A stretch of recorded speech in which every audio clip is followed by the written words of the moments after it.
Bonjour les enfants, j'ai une merveilleuse histoire pour vous. Alors c'est l'histoire de Rav Yitzhak Elchanan Wasserman. Ce Rav, petite parenthèse, il est décédé à la Shoah.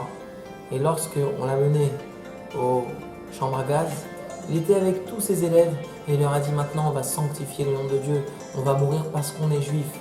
Et il a commencé avec ses élèves à danser de joie en sachant qu'ils allaient mourir pour Hachem. Eh bien, pour vous montrer un petit peu son niveau. Les nazis étaient stupéfaits. Comment c'est possible une chose pareille alors qu'il va mourir et ils sont joyeux? C'est impossible. Mais oui, c'est la force d'un juif. Alors, Rav Yitzhak Wasserman, il était, lorsqu'il était jeune, dans une yeshiva avec un ami. Et cet ami, finalement, est parti vivre aux États-Unis. Et il est devenu immensément riche par une usine de boutons. Des petits boutons de veste. Et voilà que le Rav, au bout de beaucoup d'années, est parti rendre visite à son ami.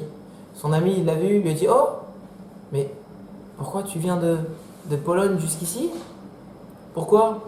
Pour de l'argent pour ta yeshiva, c'est pour ça que tu viens ?» Elle a dit « Non, c'est pas du tout pour ça que je viens. C'est pour autre chose. Alors pourquoi tu es venu? Ça fait des années qu'on ne s'est pas vu. Des milliers de kilomètres, sûrement il y a une bonne cause à cela. Alors, dis-moi, c'est par rapport à ta yeshiva, tu veux que je te donne de l'argent? Non, c'est pas du tout pour ça. Il dit alors pourquoi? Il dit voilà, parce que j'ai le bouton de ma veste qui est tombé et je voudrais savoir si tu pouvais m'en remettre un. Quoi? Évidemment, d'abord que je vais t'en remettre un. Il lui remet, il dit mais pourquoi vraiment? Pour ça, t'as fait autant de kilomètres quoi. Il y a pas y a pas ça chez vous? Il dit si, mais je voulais vraiment que tu es professionnel, tu fais bien le travail, je voulais que ce soit toi qui vienne, qui me le fasse. Merci beaucoup David. Il part. Il dit mais attends. Arrête, dis-moi franchement, pourquoi tu as fait autant de kilomètres? Je t'ai dit, pour ce bouton. Le Rav part et David se met à réfléchir, il n'arrive pas à dormir la nuit, il réveille sa femme et dit mais pourquoi? Tu crois vraiment que ça? Il dit ah oui c'est vrai, c'est pas logique. Autant de kilomètres pour un bouton, ça colle pas rond. Il n'arrive pas à dormir et il appelle, il dit je t'en supplie, dis-moi, mais pourquoi tu as fait autant de milliers de kilomètres? Mais pour le bouton. Mais non, arrête, franchement, dis-moi, je t'en supplie. Et il commence à rentrer dans une panique totale, David. Il dit c'est pas possible, il est pas tranquille, vous savez, ça peut nous arriver parfois quand on comprend pas quelque chose, on est mal dans notre peau. Bah, c'est ce qui se passait chez lui. Il comprend pas, mais il y a un message derrière, c'est pas possible. Qu'est-ce qu'il me veut? Je crois pas. On fait pas des milliards de kilomètres pour ça. Alors il le ressoule encore une fois, le Rav, mais dis-moi, je t'en supplie, dis-moi pourquoi? Il dit, mais pour le bouton, mais non, pas le bouton, pourquoi? Alors le Rav, en voyant que ça y est, il commençait à tomber dans une dépression et perdre ses moyens, le Rav lui dit, écoute-moi bien, mon cher ami. Tu viens de me dire qu'un homme ne fait pas des milliers de kilomètres uniquement pour qu'on lui couse un bouton. Alors écoute bien ta phrase. Est-ce que tes oreilles entendent ce que tu viens de prononcer?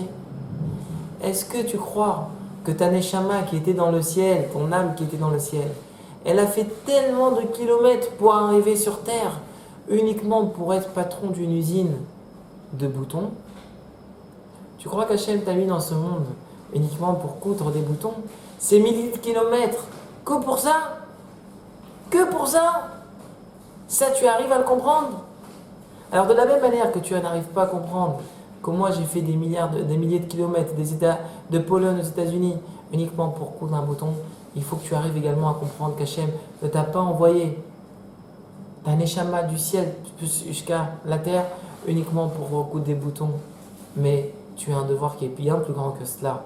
Hachem t'a mis ici pour une mission. Il faut que tu accomplisses la Torah, il faut que tu accomplisses les mitzvot, il faut que tu accomplisses le droit chemin, le chesed, la bonté, le respect de tes parents. C'est pour ça qu'Akadosh Baruch Hu t'a mis sur ce monde. C'est pour ça qu'il t'a fait faire autant de kilomètres. Alors mes enfants, c'est le message que pour vous dire aujourd'hui, eh bien c'est ça qu'on apprend. Un juif n'est pas là sur terre comme n'importe qui, comme un petit animal qui est là sur terre et qui va finalement mourir un jour. Un juif est là parce que Akadosh Baruch Hu attend de lui une tâche bien particulière. Et comment? Par le biais des mitzvot et de la Torah qui est étudiée. Eh bien, à très bientôt mes chers enfants, et qu'on se renforce de cette leçon. Amen et Amen.